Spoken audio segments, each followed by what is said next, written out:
قرآن پاک میں اللہ تعالیٰ نے ارشاد فرمایا ہے اولئک کتب فی قلوبہم الایمان وأیدہم بروح منہ، کہ یہی وہ لوگ ہیں کہ جن کے دلوں میں اللہ نے ایمان کو لکھ دیا ہے۔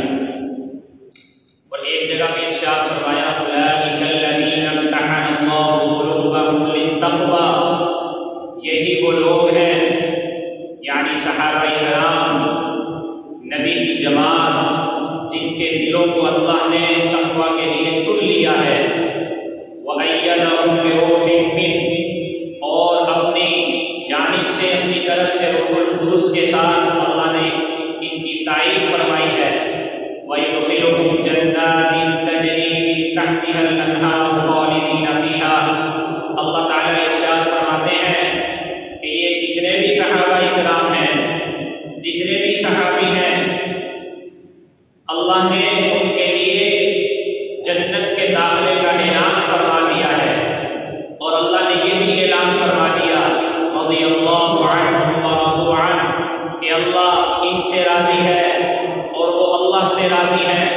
خالدین فیہا، اللہ فرماتے ہیں کہ یہ جنت میں ہمیشہ ہمیشہ رہیں گے، اور یہ اللہ سے ہمیشہ ہمیشہ راضی رہیں گے۔ اولئک حزب اللہ، اللہ فرماتے ہیں یہ اللہ کی جماعت ہے۔ صحابہ کرام جو نبی کا صحابی ہے، اللہ فرماتے ہیں یہ حزب اللہ ہے، یہ اللہ کا گروہ ہے۔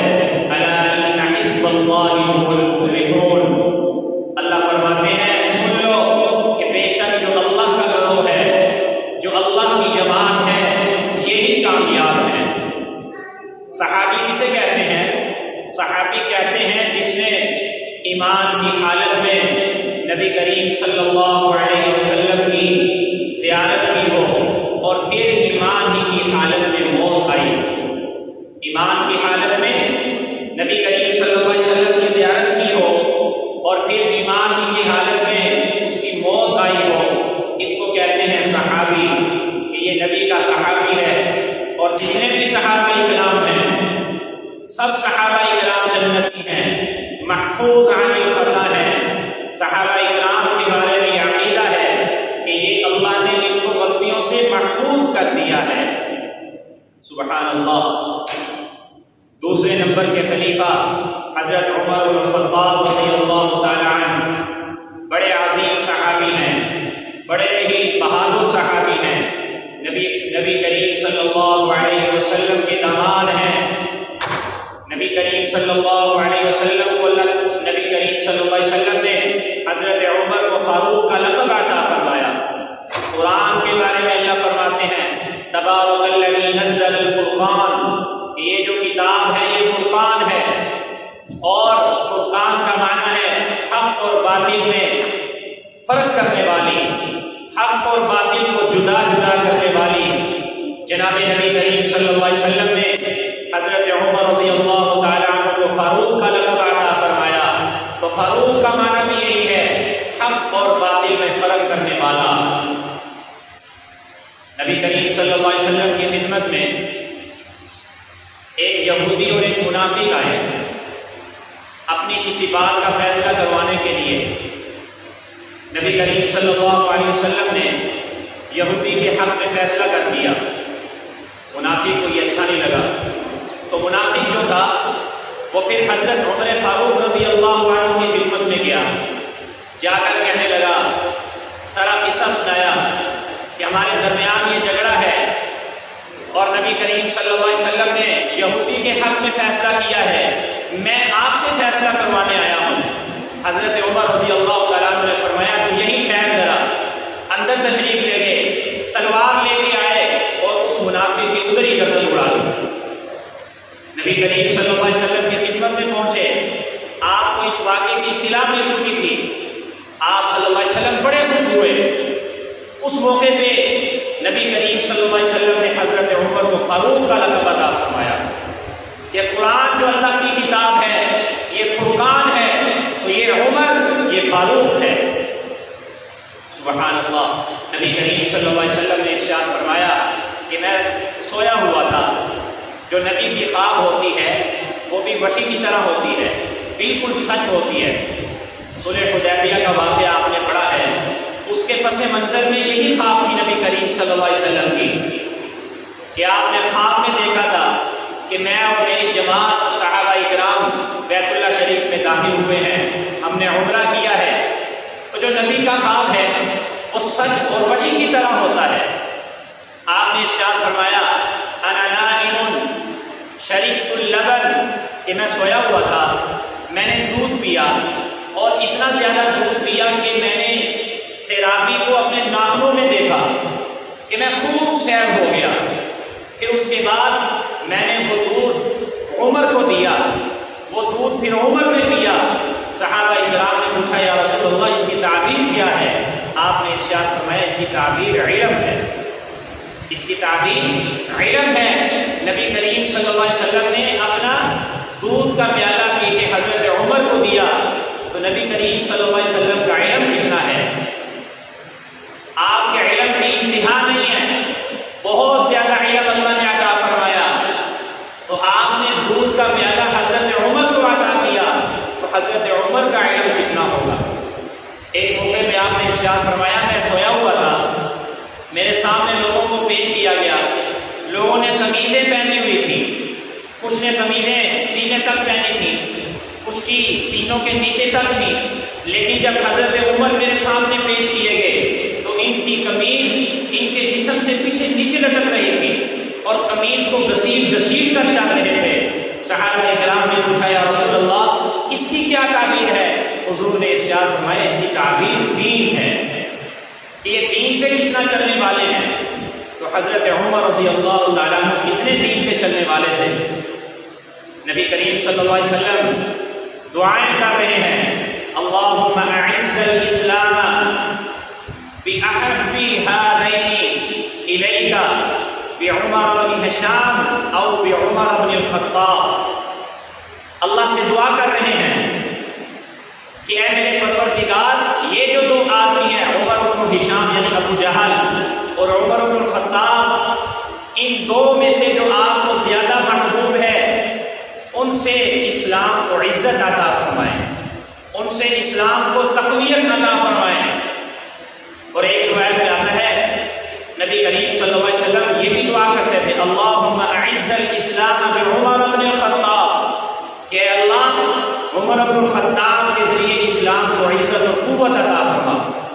نبی کریم صلی اللہ علیہ وسلم دعائیں کر رہے ہیں اور ادھر حضرت عمر ابھی مسلمان نہیں ہوئے، ابو جہل کے بھڑکانے سے حضرت عمر نے ارادہ کیا، نعوذ باللہ ان کا ارادہ ہوا کہ میں اب خود جا کے محمد صلی اللہ علیہ وسلم کو شہید کروں گا، اور تلوار اٹھائی اور اس ارادے سے نکل پڑے۔ روایات میں آتا ہے کہ راستے میں نعیم بن عبداللہ جو صحابی ہیں رضی اللہ عنہ ان سے ملاقات ہوئی، انہوں نے اندازہ لگا لیا کوئی خطرناک ارادہ ہے، تو پوچھا تو بتایا کہ میں آپ کے جو نبی ہیں نعوذ باللہ کو شہید کرنے جا رہا ہوں۔ تو ان صحابی نے فرمایا کہ پہلے اپنے گھر کی خبر لو جا کے۔ حضرت عمر بڑے غصے میں اپنے گھر پہنچتے ہیں، جو آپ کی بہن حضرت فاطمہ ہیں اور آپ کے بہنوئی حضرت سعید بن زید رضی اللہ تعالیٰ عنہ وہ تلاوت کر رہے تھے اور گھر اونچی آواز میں پڑھ رہے تھے۔ جب ان کو خبر ملی کہ عمر آگے ہیں تو فوراً جو قرآن پاک وہ جو رکے تھے جس پہ لکھا ہوا تھا اس کو چھپا دیا، گھر آئے اور سعید بن زید رضی اللہ تعالیٰ عنہ کو پکڑ لیا کہ کیا پڑھ رہے تھے، ان کو خوب مارا۔ جب حضرت فاطمہ ان کو بچانے کے لیے آگے بڑھی ان کو بھی مارا، وہ بھی لہو لہان ہو گئی۔ تو پھر حضرت فاطمہ کہنے لگی جو حضرت عمر کی بہن ہیں، وہ کہنے لگی کہ آپ سے جو ہوتا ہے آپ کر لیجئے، ہم مسلمان ہو چکے ہیں، اب ہم اسلام کو چھوڑنے والے نہیں ہیں۔ جب حضرت فاطمہ نے یہ کہا تو یہ بات حضرت عمر کے دل میں لگی، اس بات کا دل میں بڑا اثر ہوا۔ تو حضرت عمر نے کہا کہ لے کے آؤ، کیا پڑھ رہے تھے؟ وہ جس کاغذ پہ جس چمڑے پہ وہ لکھی ہوئی تھی سورہ طٰہٰ کی چند آیات تھی، ایک روایت میں آتا ہے سورہ حدید کی آیات تھی۔ وہ جب لے کے آئیں تو حضرت عمر رضی اللہ تعالیٰ عنہ نے وہ پکڑنا چاہا، خود پڑھنا چاہا۔ حضرت فاطمہ نے کہا کہ آپ ابھی ناپاک ہیں، آپ اس کو ہاتھ نہیں لگا سکتے. میں آپ کو پڑھ کے سناتی ہوں. تو حضرت فاطمہ جو حضرت عمر کی بہن ہیں انہوں نے سورہ طٰہٰ کی تلاوت شروع کی. طٰہٰ مَا أَنزَلْنَا عَلَيْكَ الْقُرْآنَ لِتَشْقَىٰ إِلَّا تَذْكِرَةً لِمَن يَخْشَىٰ. یہ آیت یہ تلاوت شروع کی. جب اس آیت پہ پہنچی إِنَّنِي أَنَا اللَّهُ لَا إِلَٰهَ إِلَّا أَنَا فَاعْبُدْنِي وَأَقِمِ الصَّلَاةَ لِذِكْرِي. کہ بے شک میں گواہی دیتا ہوں. اللہ فرماتے ہیں إِنَّنِي أَنَا اللَّهُ لَا إِلَٰهَ إِلَّا أَنَا کہ بے شک میں اکیلا ہوں اور میرا کوئی شریک نہیں ہے. تو حضرت عمر رضی اللہ تعالیٰ عنہ کی زبان سے خود یہ کلمہ جاری ہو گیا اشہد ان لا الہ الا اللہ واشہد ان محمدا عبدہ ورسولہ. سورہ طٰہٰ کی جب تلاوت سنی تو حضرت عمر رضی اللہ تعالیٰ عنہ نے کلمہ پڑھ لیا اور عرض کرنے لگے کہنے لگے مجھے لے چلو اپنے نبی کے پاس. سبحان اللہ. حضرت سعید بن زید رضی اللہ تعالیٰ عنہ جب ان کو لے کر چلنے لگے اور حضور پہلے سے دعائیں کر رہے تھے اللہم اعز الاسلام بعمر بن الخطاب کہ اللہ عمر کے ذریعے اسلام کو تقویت عطا فرما. جب آپ صلی اللہ علیہ وسلم کو اطلاع ملی کہ عمر آ رہے ہیں صحابہ اکرام آگے بڑھنے لگے. تلوار ہاتھ میں تھی. حضرت حمزہ جو آپ کے چچا ہیں چچا زاد بھائی ہیں حضرت حمزہ رضی اللہ تعالیٰ عنہ چچا ہیں وہ کہنے لگے آنے دو ان کو آگے آنے دو. آپ صلی اللہ علیہ وسلم کھڑے ہوئے اور خود آگے چل کر گئے. اور جب آپ صلی اللہ علیہ وسلم نے پوچھا کس ارادے سے آئے ہیں تو حضرت عمر کہنے لگے کہ میں آپ کے ہاتھ میں اسلام لینے آیا ہوں, میں مسلمان ہونے آیا ہوں. تو نبی کریم صلی اللہ علیہ وسلم نے نعرہ تکبیر بلند کیا اللہ اکبر. اللہ اکبر کا نعرہ آپ نے بلند کیا. بڑے خوش ہوئے اور 3 مرتبہ حضرت عمر کے سینے پہ آپ نے ہاتھ پھیرا اور ہاتھ پھیر کے یہ دعا کرتے رہے کہ اللہ اس سینے سے عداوت و کینہ نکال دیجیے.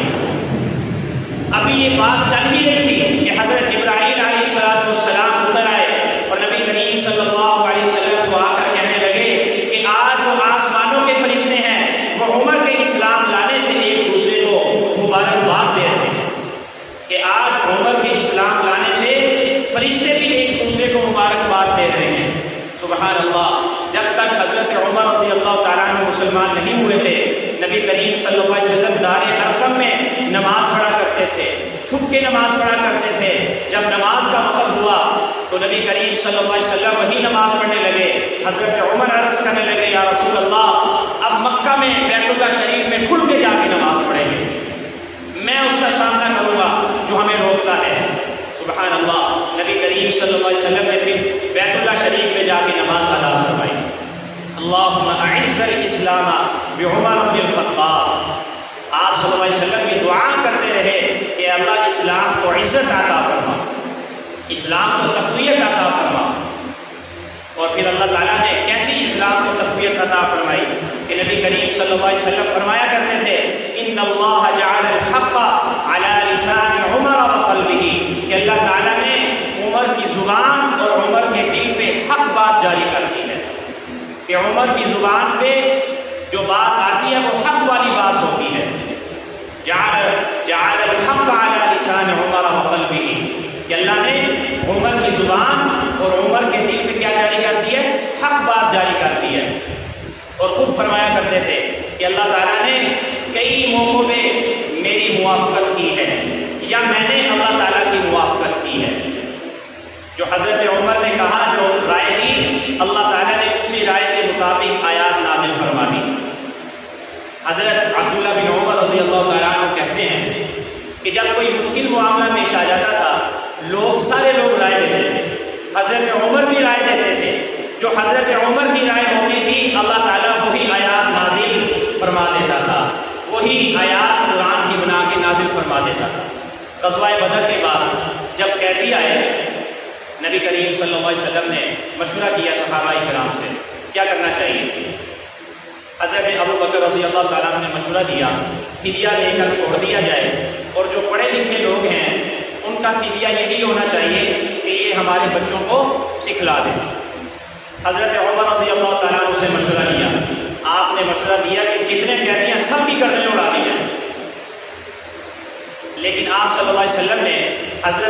بکر رضی اللہ تعالیٰ عنہ کے مشورے پہ عمل کیا اور قیدیوں کو فدیہ لے کر چھوڑ دیا۔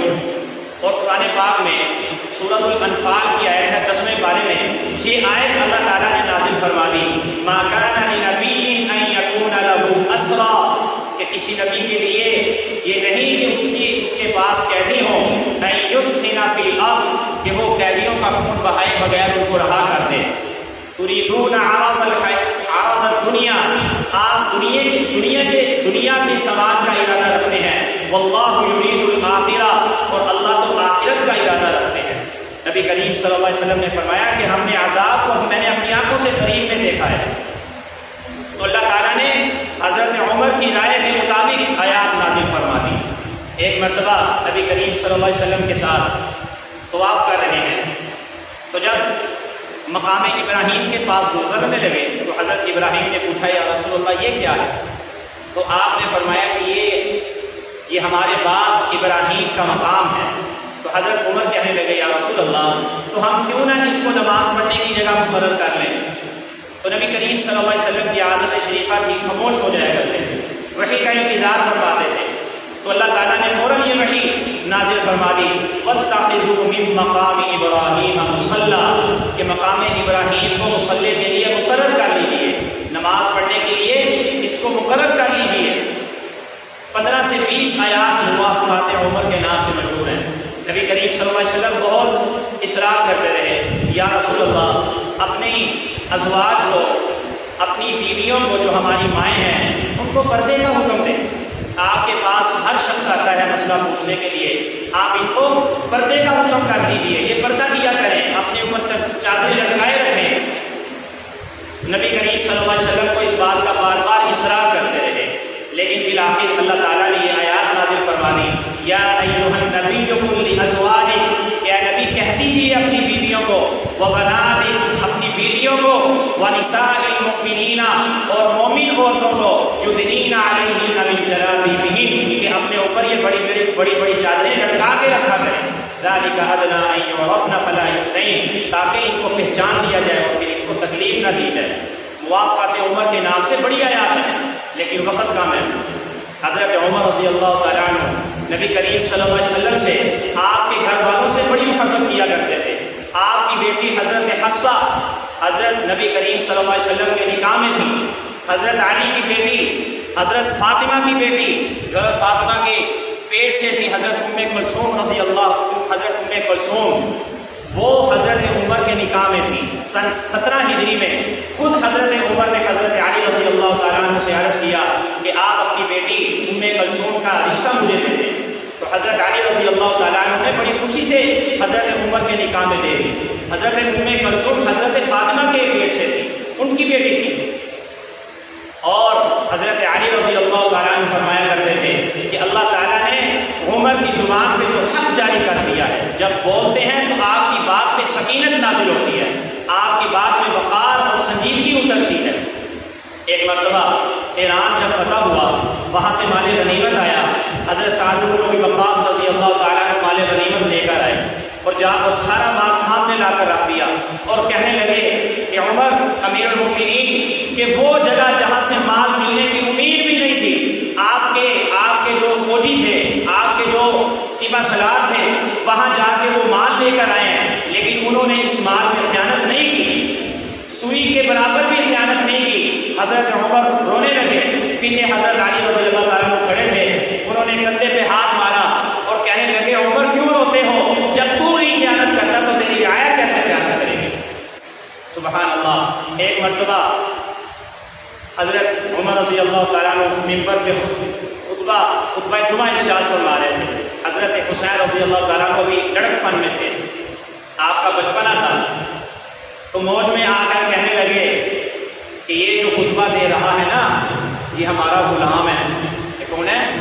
یہ ہمارا غلام ہے۔ حضرت عبداللہ جو حضرت عمر کے بیٹے ہیں وہ بڑے حیران ہوئے، جب حضرت عمر گھر تشریف لے گئے، اپنے ابا جی سے جا کر کہنے لگے کہ ابو جی میں نے عجیب بات سنی ہے، حضرت حسین رضی اللہ تعالیٰ عنہ نے عجیب بات کی ہے، آپ خطبہ دے رہے تھے، وہ کہنے لگے جو بچے تھے کہ یہ جو خطبہ دے رہا ہے نا، یہ ہمارا غلام ہے۔ حضرت عمر رضی اللہ تعالیٰ عنہ نے فرمایا اچھا، قسم اٹھا کر کہو مجھے کہ انہوں نے یہ بات کی ہے۔ وہ قسم اٹھائی انہوں نے کہ میں اللہ کی قسم اٹھاتا ہوں کہ حضرت حسین نے یہ بات کی ہے۔ تو حضرت عمر نے کہا کہ اچھا پھر جاؤ، کاپی پیسہ لے جاؤ، رکھا لے جاؤ، حسین کے پاس جاؤ، جا کر کہو کہ عمر نے سلام کہا ہے۔ اور عمر کہتے ہیں کہ جو آپ نے بات خطبہ کے دوران کی تھی وہ اس رکھے پہ لکھ کر مجھے دے دو۔ حضرت عبداللہ جاتے ہیں باغے باغے، حضرت حسین کے پاس جاتے ہیں، حضرت حسین کو جا کے کہتے ہیں میرے ابا جی آپ کو سلام کہتے ہیں، اور انہوں نے کہا ہے جو آپ نے بات کی تھی نا دوپہر کے وقت میں وہ آپ اس کاغذ میں لکھ کر دے دیں ذرا۔ حضرت حسین رضی اللہ تعالیٰ نے کاغذ پہ لکھ کر دے دیا کہ عمر یہ ہمارا غلام ہے، اور نیچے سائن کر دیے حسین فقط والسلام۔ جب حضرت عمر رضی اللہ تعالیٰ عنہ کے پاس وہ لایا گیا، اس کو چوما، اپنی آنکھوں سے لگایا اور کہنے لگے اللہ کی قسم جب میں فوت ہو جاؤں گا میرے سینے پہ یہ رکا رکھ دینا، اور میری بخشش کے لیے یہی رکا کافی ہے، میری بخشش کے لیے یہی رکا کافی ہے۔ اتنی محبت کیا کرتے تھے، اور جب کہیں سے مال آتا تھا سب سے پہلے نبی کریم صلی اللہ علیہ وسلم کے گھر والوں کے پاس بھیجتے تھے، حضرت حسن حسین کے پاس بھیجتے تھے، اور زیادہ اور اچھا مال ان کے پاس بھیجتے تھے، بڑی محبت کیا کرتے تھے۔ وقت کم ہے، بہت زیادہ ایسے واقعات ہیں، میں آخری بات کرتا ہوں کہ حضرت عبداللہ بن عمر رضی اللہ تعالیٰ عنہ ایک مرتبہ آپ کے دروازے پہ آئے اور باہر آنے کی یا اندر آنے کی اجازت مانگی، تو حضرت عمر نے جواب دیا کہ ابھی وقت نہیں ہے، ابھی میں مصروف ہوں، بعد میں آ جانا۔ حضرت حسین بھی ادھر ہی تھے، انہوں نے اجازت نہیں مانگی تھی، وہ بھی اپنے کسی کام سے آئے تھے۔ تو حضرت حسین رضی اللہ تعالیٰ عنہ نے جب سنا کہ اپنے بیٹے کو اندر آنے کی اجازت نہیں دے رہے تو مجھے کیسے اجازت ملے گی، تو فوراً واپس جاتی ہے۔ تو بعد میں حضرت عبداللہ بن عمر رضی اللہ تعالیٰ عنہ نے پیغام پہنچایا کہ حضرت حسین آئے تھے اور بغیر کسی کام کی بات کیے واپس چلتی ہیں۔ حضرت عمر رضی اللہ تعالیٰ عنہ فوراً اٹھے، اور روایات میں آتا ہے کہ انہوں نے جوتے بھی نہیں پہنے اور دوڑ لگا دی اور باغے باغے گئے حضرت حسین کے پاس، اور جا کر کہنے لگے کہ میرے پیارے آپ کسی کام سے آئے تھے اور واپس بغیر کسی کام کے، بغیر کوئی بات کیے آپ واپس چل دیے۔ تو حضرت حسین رضی اللہ تعالیٰ عنہ نے عرض کیا کہ امیر المؤمنین جب آپ نے اپنے بیٹے کو نہیں اندر آنے دیا تو میں نے سوچا کہ آپ مجھے کیسے اندر آنے کی اجازت دیں گے۔ حضرت عمر رضی اللہ تعالیٰ عنہ رو پڑے، روتے روتے کہنے لگے کہ یہ جو ہم نے یہ جو پگڑیاں باندھی ہیں، یا جو یہ عمر کا سر فخر سے بلند ہے، یا عمر کو جو عزت پد اللہ نے عطا کی ہے، یہ آپ کے گھر سے ملی ہے، آپ کے لیے کوئی وقت نہیں ہے اور آپ کو دروازہ کھٹکھٹانے کی کوئی ضرورت نہیں ہے، آپ جب چاہیں بغیر اجازت کے آپ فوراً اندر تشریف لے آئیں۔ یہ تھا حضرت عمر رضی اللہ تعالیٰ عنہ کا پیار اہل بیت سے۔ اللہ تعالیٰ سے دعا ہے مجھے بھی، آپ حضرات کو بھی، جتنے بھی صحابہ اکرام ہیں سب صحابہ اکرام سے محبت کرنے کی، ان کے نقش قدم پہ چلنے کی ہم سب کو توفیق عطا فرمائے۔ وما علینا الا البلاغ۔